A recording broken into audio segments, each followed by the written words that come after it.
How can America win the war against Iran? That's what this video is about. I'm going to make 5 suggestions for specific actions that America could take that will lead to actual victory. And none of them involve U.S. troops on the ground. But what it does involve is actually changing course on how America is approaching this whole war. Okay, that's what I want to do in this video. I want to start by taking you back to something that I wrote in the Jerusalem Post before this war. Okay, this is an opinion piece that I wrote for the Jerusalem Post. It was published on February 18th, so 10 days before the war began. And I wrote as follows. I wrote about the logic of the Iranians because at the time there was this massive military buildup going on, and and Witkoff was saying, I can't believe they haven't capitulated yet, and how come the Iranians didn't give in? And I said as follows. I wrote, Tehran's leaders believe that accepting Washington's demands would be more dangerous than enduring American strikes. If the regime dismantles its missile program, abandons its regional proxies, halts its nuclear ambitions, and loosens repression at home, it will look weak in the eyes of its own people.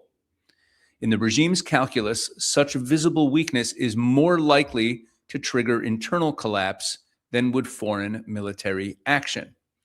Later on, I reiterated it this way. Iran's calculation is brutally simple.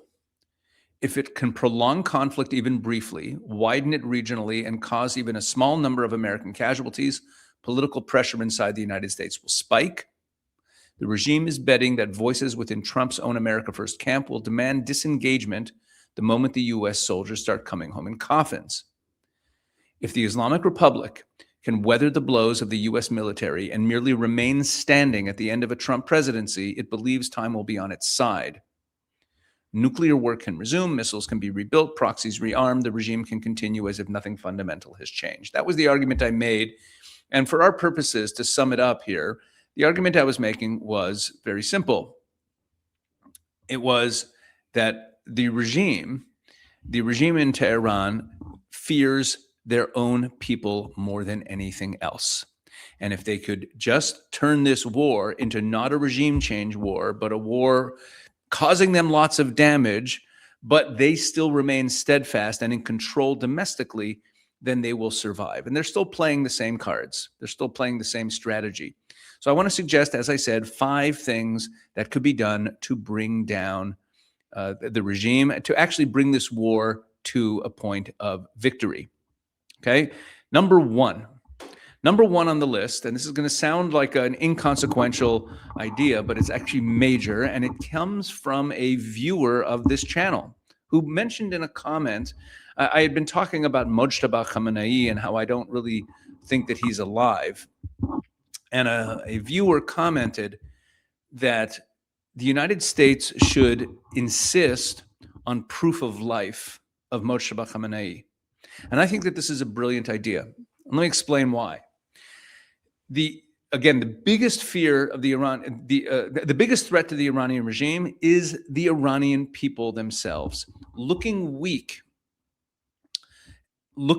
to their own people is the greatest threat to them. And this also has to do with the culture of the region, with people, when they see that the government is very powerful, they're less inclined to do anything about it. If they show weakness in front of their own people, they're doomed. If they show that they're not really in charge. Now, I believe that Mojtaba Khamenei is either dead or incapacitated, which is functionally dead. And the reason I believe that is that it's not just that he hasn't appeared in public. It was very common for his predecessor, his father, Ali Khamenei, to release video statements or even audio statements, but mostly video. He would release video statements all the time. They did it whenever, when he was hiding in a bunker somewhere. They would frequently do that. And even if they're claiming that Mojtaba won't appear in public and didn't go to the funeral for security reasons, that does not explain why every statement we've had from Mojtaba since February 28th has been a written statement that has been then revealed to us, why they haven't released a single video statement, if he's supposed to be the new supreme leader. So I am pretty convinced. I'm pretty convinced that he's not alive. Now, why does it matter if he's alive or not? We're still dealing with the regime. Well, it matters because throughout these negotiations, these ridiculous negotiations, the Iranian side has always said that everything needs to be approved by the supreme leader. Everything needs to be approved by the supreme leader. And then they come back and they say, okay, the supreme leader agreed or didn't agree to this or that. And the reason it matters is because of what I said before about the Iranian people. If the Americans were to stand up and say, listen, they would say it to the Pakistanis and the Qataris, but say it publicly, say it out in the open, that we will not have any conversation with any mediator or with the Iranians unless we receive publicly verifiable proof of life, proof of functionality, whatever the appropriate word is, of Moshe Khamenei, the new supreme leader. We are no longer negotiating because you keep saying that you're not the real decision makers. The people we're talking to don't have the power to make decisions, and that every position of the Iranians needs to be ratified or approved, agreed to by Moshe Khamenei. So we don't even know who we're negotiating with because we don't believe we're actually negotiating with him because we don't believe he's actually alive. So if you're telling us that he's the person we're really negotiating with that has to make decisions, we demand proof of life. Now, what's the value of this? You might think from the American perspective, we don't really care if he's there or not, but that's too limited. That's thinking about it only from the perspective of what we're looking for in the negotiations. We're not thinking about why they are perpetuating this lie, I believe, that Moshe Khamenei is in charge. They're doing it because if it were to get out that he's actually not in charge, that he's actually dead or incapacitated, it would destabilize the regime so much. What it would do publicly for the Iranian public, that itself could bring the people back out into the streets and destabilize the regime. And that's why I believe it is a strategic move that the Americans should make immediately. That's number one. The second thing that I believe that the Americans should do, I'm going to go through 5. The second thing I believe that they should do is they should give Israel, publicly announce that they are giving Israel an absolute free hand to destroy Hezbollah in Lebanon.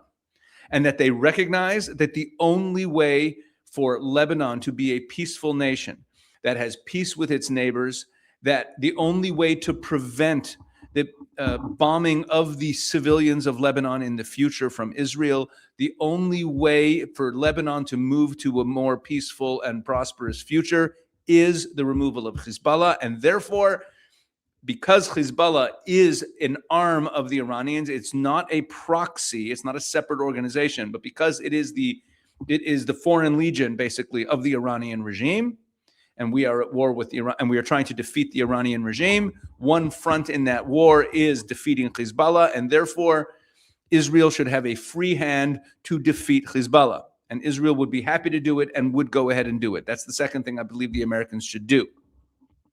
The third thing that the Americans should do is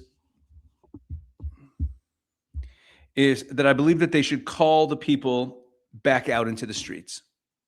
I believe they should call that President Trump should make an announcement that the Iranian people should come back out into the streets and resume their protests.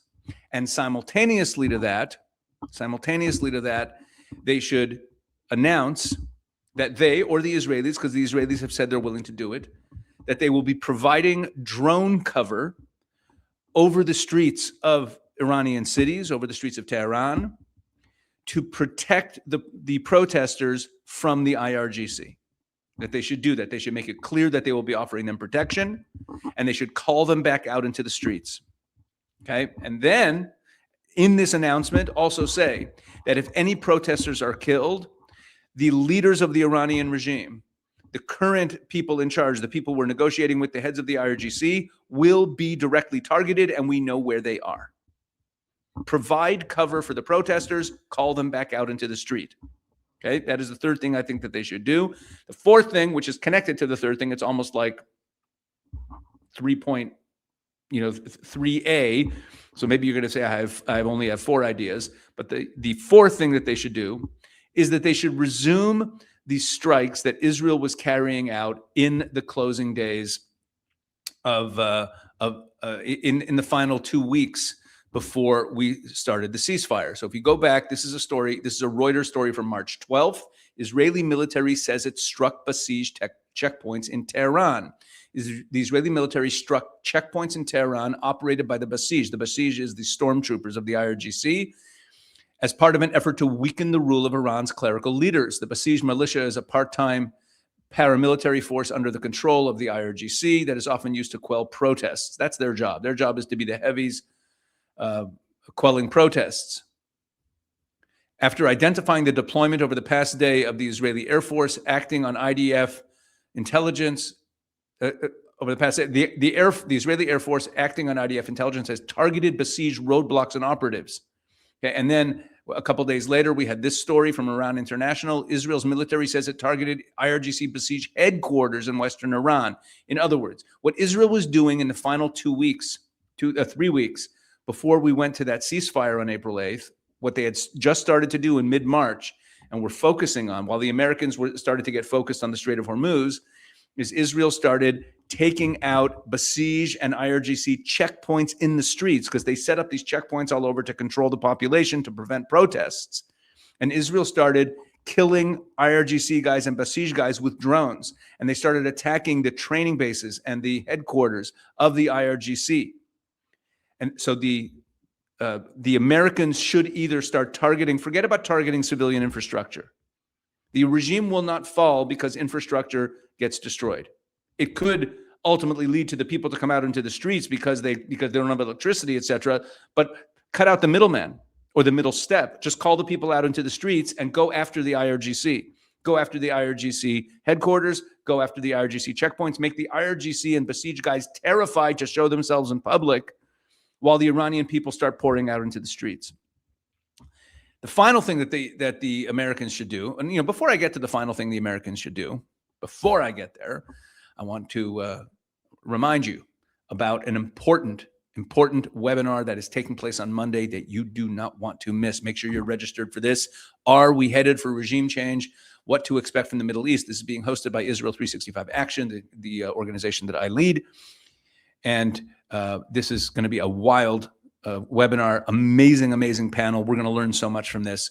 So I will be joined by Brigadier General Amir Avivi, founder of the Israel Defense and Security Forum, one of the top defense minds and policy people in Israel.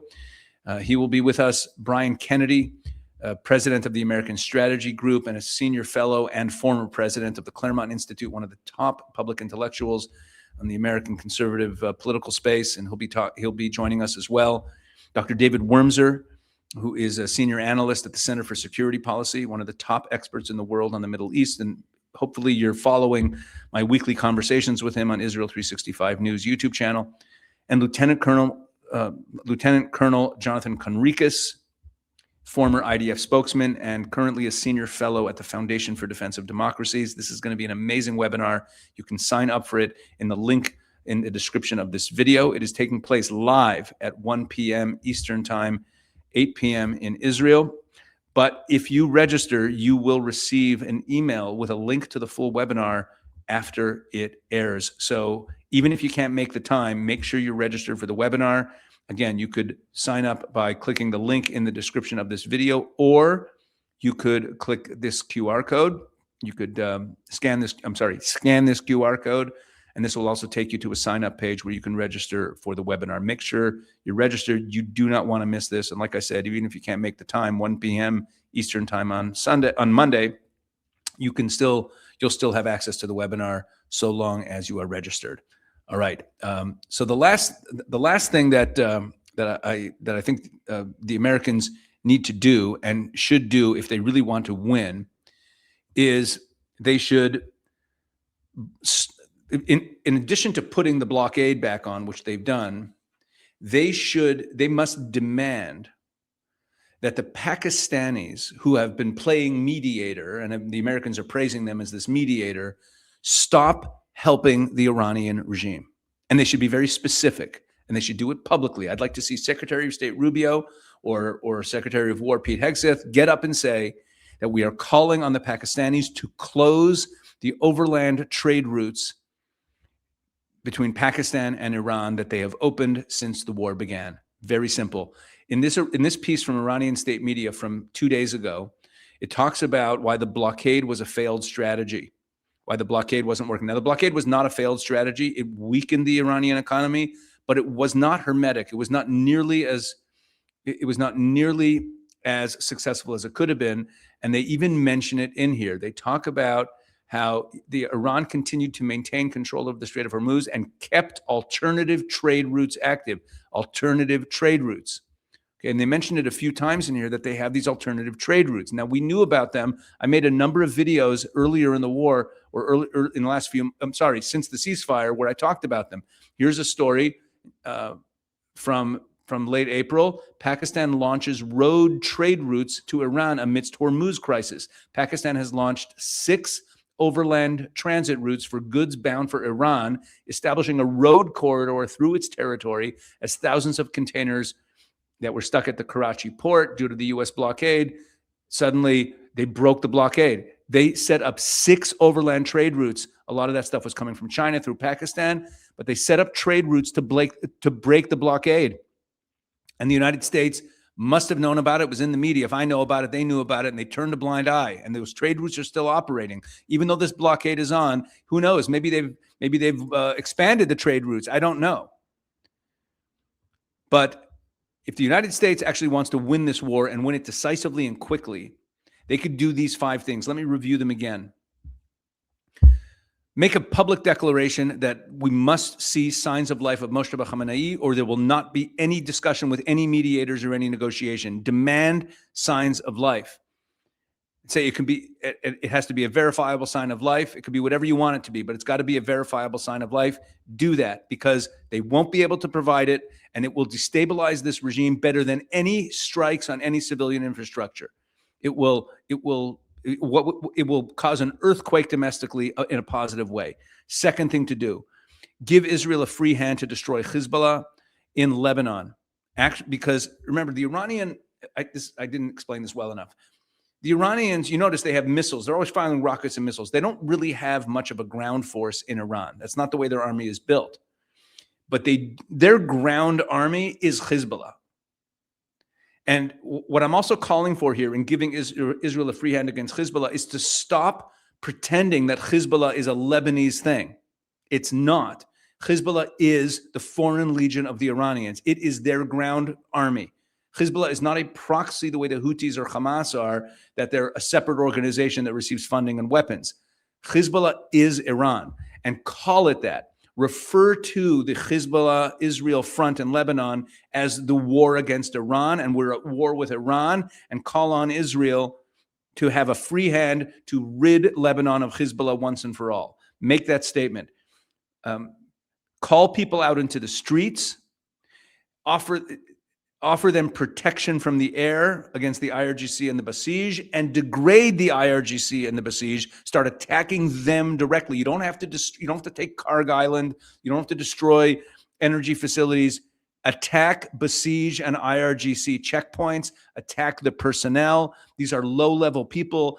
That is what will lead to mass desertions. When Trump on the opening day of the war said to the members of the IRGC, I say, lay down your weapons or face certain death, he was trying to intimidate them into deserting. The way to do it is to start attacking them, start targeting them.